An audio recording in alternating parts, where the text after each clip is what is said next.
What's up, Random Phantom? How's it going? Hope you guys are doing well.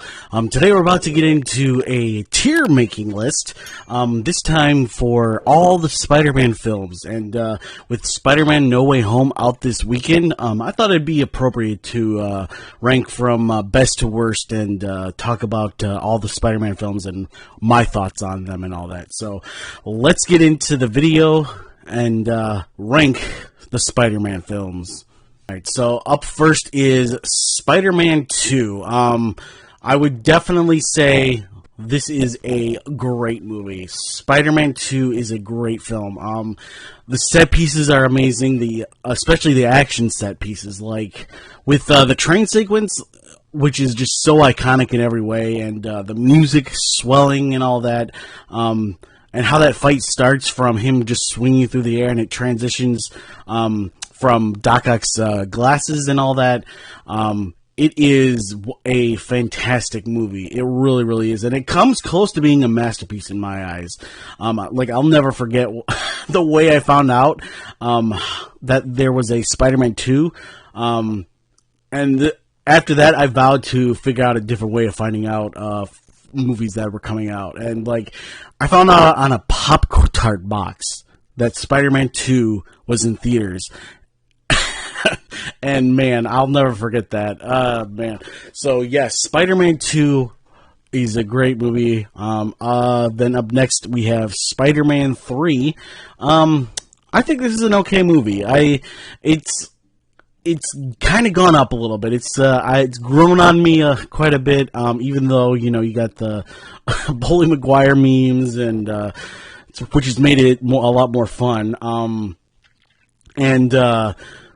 But I will say the theme to the Spider-Man Venom dark costume, man, that theme, the da-da-da-da-da, da-da-da-da-da.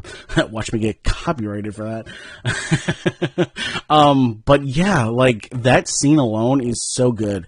And with Spider-Man 3, I think it's an okay movie. It used to be in the mess section, but I would definitely keep it at okay.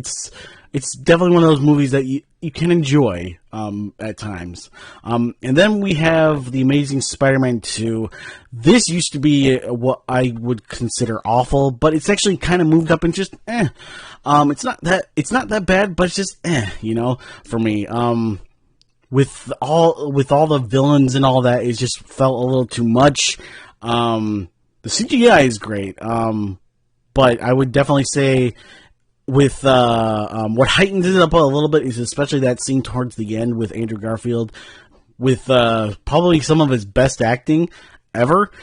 But I will definitely say it's just meh, because it just feels so convoluted and messy and whatever. And then we have The Amazing Spider-Man.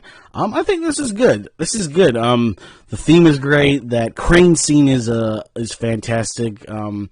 There's quite a few humorous moments in here. Definitely will say it's definitely a I feel it's kind of underrated. But it just doesn't come, to the great section or whatever, because for me, I was so used to the Raimi Spider-Man movies because of how,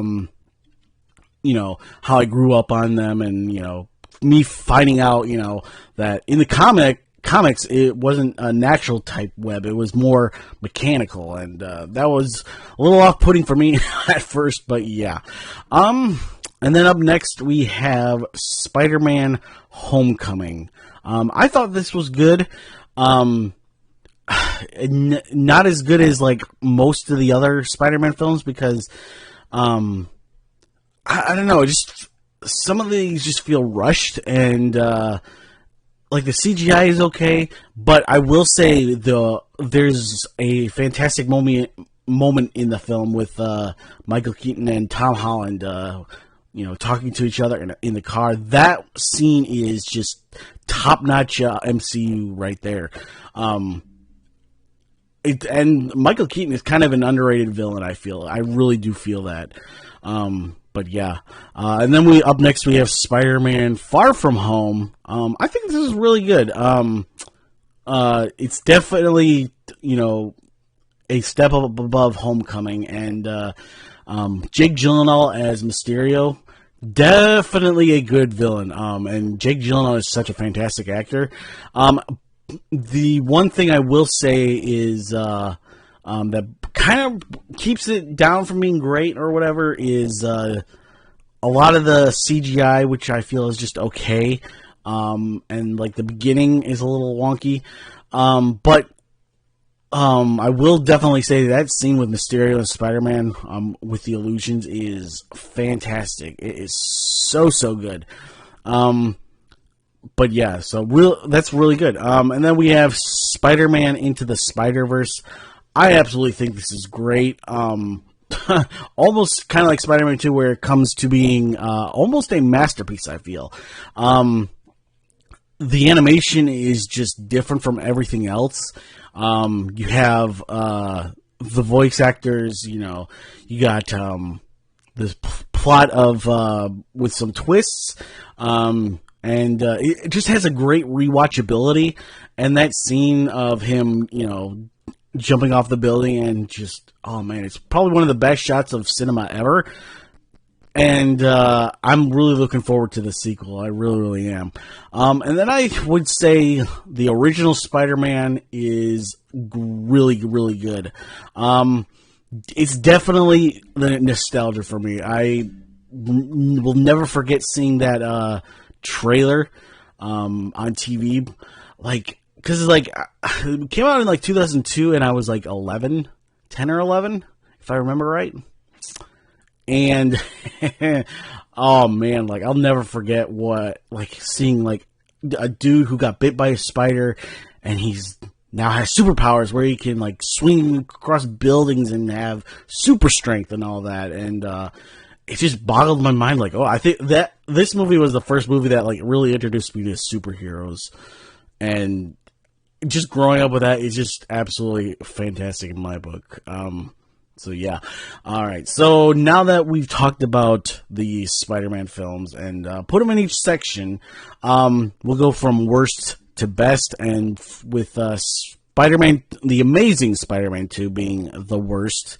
Up next would be obviously Spider-Man 3. And then I would definitely say Spider-Man Homecoming would be next after that, alongside with The Amazing Spider-Man after that. And then we have Spider-Man Far From Home. And then we have the original Spider-Man. And then Spider-Man Into the Spider-Verse. And then Spider-Man 2 as the best of all the Spider-Man films. So basically, top 3 Spider-Man films are Spider-Man at number 3, Spider-Man Into the Spider-Verse at number 2, and Spider-Man 2 at number 1. And that was my ranking of all the Spider-Man films from worst to best. Just want to say to those who are new here and you made it to the end of the video, I really appreciate you for coming by and watching the video. To my returning subscribers, I really appreciate you coming by. And if you are new to subscribing, please do not forget to click the bell to get notified of future videos. You can also check out my channel for other videos like these, as well as trailer reactions, video reactions, top 10s, movie reviews, and a bunch of other film-related content. I have a Patreon if you'd like to support me over there. I give early access to videos and all that kind of stuff. I also have a Twitter where you can follow me. I give updates to the vids, as well as me talk about my favorite movie news. And I have a Discord that you can join and interact with me and a bunch of other people. So just want to say one last time, I appreciate you all. Stay random.